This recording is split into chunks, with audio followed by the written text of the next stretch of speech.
तो यार स्वागत है आप सभी का मेरे इस वाले वीडियो पर। तो आज के इस वीडियो में हम लॉन्च करने वाले हैं उपग्रह 5। ये हमारा एक स्पेशल रॉकेट होने वाला है जिसमें हमारी कम्युनिकेशन वाली सैटेलाइट होने वाली है, जिसे हम कम्युनिकेट कर पाएंगे और स्पेस से साइंटिफिक डेटा रिट्रीव कर पाएंगे अर्थ के ऊपर। तो देखते हैं कैसे हम सक्सेसफुली हमारी सैटेलाइट को लॉन्च करेंगे ऑर्बिट पर। तब तक मैं आपको मेरे पहले वाले सारे रॉकेट की स्टोरी बताता हूँ। हमारा सबसे पहला रॉकेट था अब तो उपग्रह। एक संस्कृत वर्ड है जिसका मतलब होता है ग्रह, so something related to date. तो हमारे पहले रॉकेट का एम यही था कि हमारा पहले रॉकेट उसकी टेस्टिंग होने वाली थी और वो मैक्सिमम 136 किलोमीटर की हाइट तक गया था। और उसमें फेलियर ये हुआ था कि उसकी फेयरिंग्स ठीक से इंस्टॉल नहीं थी, तो उसी वजह से आगे दिक्कत हुई थी रॉकेट के पार्ट्स में। और 4 डेब्रिस बच गए थे। डेब्रिस क्या होता है मैं आपको बताता हूँ। डेब्रिस का मतलब होता है कि जो वेस्ट होता है, जैसे कि ये रॉकेट के 3 एक जैसे स्ट्रक्चरल पार्ट होता है। जैसे ये पूरा रॉकेट ले जाना उसको देखो, रॉकेट्स में बहुत सारे पार्ट होते हैं, जैसे कि स्ट्रक्चरल पार्ट हो गया, बाद में गाइडेंस सिस्टम हो गया, एक बाद में एक और पार्ट होता है जिसका मैं नाम भूल चुका हूँ। ठीक है, मैं आपको आगे बताऊँगा। तो जैसे ही पार्ट्स छूटते जाते हैं, जैसे रॉकेट्स में पार्ट छूटते जाते हैं, अगर साथ में लेके चलेंगे तो ज़्यादा फ्यूल होगा और रॉकेट को चलाना इतना आसान नहीं होता है। तो इसी वजह से रॉकेट स्पेस में अपने पार्ट्स को छोड़ता है, तो उसे ही हम डेब्रिस कहते हैं। समथिंग मतलब मैं आपको बता दूं सिंपल वर्ड्स में, स्पेस का वेस्ट, स्पेस वेस्ट है, उसे डेब्रिस कहते हैं। तो उपग्रह 1 में हमने 4 डेब्रिस को वेस्ट किया था और सारे पार्ट्स डैमेज हो चुके थे और बस एक थ्रस्टर जो है वो अर्थ पे लैंड हुआ था और मिशन हमारा फेल हो चुका था। और ये मैक्सिमम 136 किलोमीटर की हाइट तक गया था।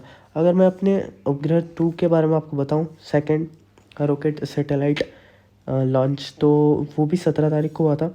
ठीक है, और इसमें क्या फेलियर था, इसमें भी फेयरिंग्स का ऑपरेशन था। देखो यार, हमारे फेयरिंग्स के ऊपर रिसर्च इतनी खासी अच्छी नहीं थी, इस वजह से फेयरिंग्स का मतलब ये दिक्कत हुआ था।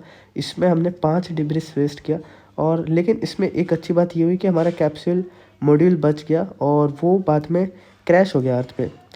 कोई नहीं, क्रैश हो गया, वरना बचा होता तो और भी अच्छा होता। उपग्रह 2 का मास था अराउंड 170 टन्स और उसमें थ्रस्ट बहुत ही पावरफुल था, 280 न्यूटन्स, और इन दोनों का रेशियो निकल के आ रहा था 1.65। और इसमें भी सेम इशू था कि फेयरिंग्स का ऑपरेशन अच्छे से नहीं चल रहा था। तो अब हम बात करते हैं हमारे उपग्रह 3 के बारे में। और मैं आपको एक और चीज़ बता दूं कि उपग्रह 3 और उपग्रह 4 का सेम स्टोरी है, सेम, दोनों में सेम फेलियर था। और इनमें रीज़न क्या था वो मैं आपको देख के बताता हूँ। तो इसमें क्या था कि इस उपग्रह 3 उसकी जो सैटेलाइट थी वो पूरी ओपन थी, तो ओपन रखना नहीं चाहिए, इसको फेयरिंग से कवर करके रखना चाहिए। तो रॉकेट लॉन्च होते होते वो पूरा मतलब टूट गया, डिस्ट्रॉय हो गया। और इसमें भी एक चीज़ अच्छी हुई कि ये इसके बाकी जो बचे हुए मॉड्यूल्स थे, प्रोपल्शन मॉड्यूल, वो बच गया था। जो बाकी के 3 जो नीचे होते वो तो निकाल ही दिए, मतलब वो इजेक्ट हो ही चुके थे, उनका हमें कोई काम नहीं था।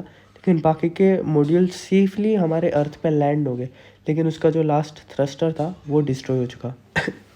और इसका मैं रीज़न बताऊँ आपको कि ये क्यों फेल हुआ था, तो इसका रीज़न था लो वेलोसिटी। तो वेलोसिटी बहुत ही कम थी इसकी, क्योंकि मैंने बहुत कम पावर वाला थ्रस्टर लगाया था जिसका थ्रस्ट इतना पावरफुल नहीं था। तो बीच स्पेस में इतना कम पावर वाला थ्रस्ट कैसे अच्छे से वर्क करेगा, तो इसी वजह से ये भी फेल हो गया। और इसमें 3 हेडसेट लगा दिए थे, जो कि मेरी 30 मतलब लगाने तो नहीं चाहिए लेकिन मैंने लगा दिए थे, क्योंकि एरोडाइनमिक्स के हिसाब से मुझे कोई और अच्छा खासा पार्ट लगाना चाहिए था। तो ये था हमारे उपग्रह 3 की स्टोरी। उपग्रह 4 में भी सेम फेलियर होता है, तो मैं 4 बार फेल हो जाता हूँ। और ये आप जो वीडियो देख रहे हो ये है उपग्रह 5 का। तो इसमें क्या होता है, इसमें मैं अच्छे से प्लान करके एक अच्छा सा रॉकेट डिज़ाइन करता हूँ। इसमें मैं जो है फ्यूल कैपेसिटी बढ़ा देता हूँ, ताकि जो हम अच्छे से अपना जो है काम कर पाए। बजट भी थोड़ा बहुत बढ़ गया था अपना। तो इसका जो सैटेलाइट का हाइट है वो मैक्सिमम 82.4 या फिर कह लो 83 किलोमीटर पर हम छोड़ देते हैं।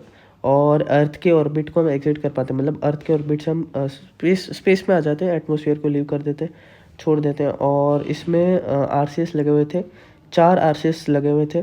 ठीक है, और इसमें 7 डेब्रिस थे भाई। इसमें सबसे ज़्यादा वेस्ट हुआ, क्योंकि देखो पार्ट भी ज़्यादा थे, रॉकेट भी बहुत बड़ा था। ठीक है, तो ये सारी बात थी। और इसमें एक और अच्छी चीज़ थी कि सही कैलकुलेशन के साथ हमारे पास 31% फ्यूल बच जाता है। और जैसे कि आप देख रहे हो कि फेयरिंग्स हमने छोड़ दिए, ठीक है, फेयरिंग्स को निकाल दिया है। और यहाँ पे आप देख सकते हो हमने सोलर पैनल को भी ओपन कर दिया है, ठीक है। और ये देखो, ये तो मैंने वो लैंडिंग वाला ऐसे ही लगा दिया है मॉड्यूल, इसका कोई काम नहीं है। और अपना जो है सैटेलाइट, कम्युनिकेशन सैटेलाइट एकदम बढ़िया तरीके से लग चुका है। तो उपग्रह 5 सक्सेसफुली हमारा मिशन हो जाता है। और हमारा आगे मिशन होगा कि हम मून पर कैसे लैंड करें। भाई वो बहुत ही टफ होने वाला है रियल में। तो सही है, मिलते हैं। सब्सक्राइब कर दो ऐसे ही वीडियोस के लिए। Bye bye.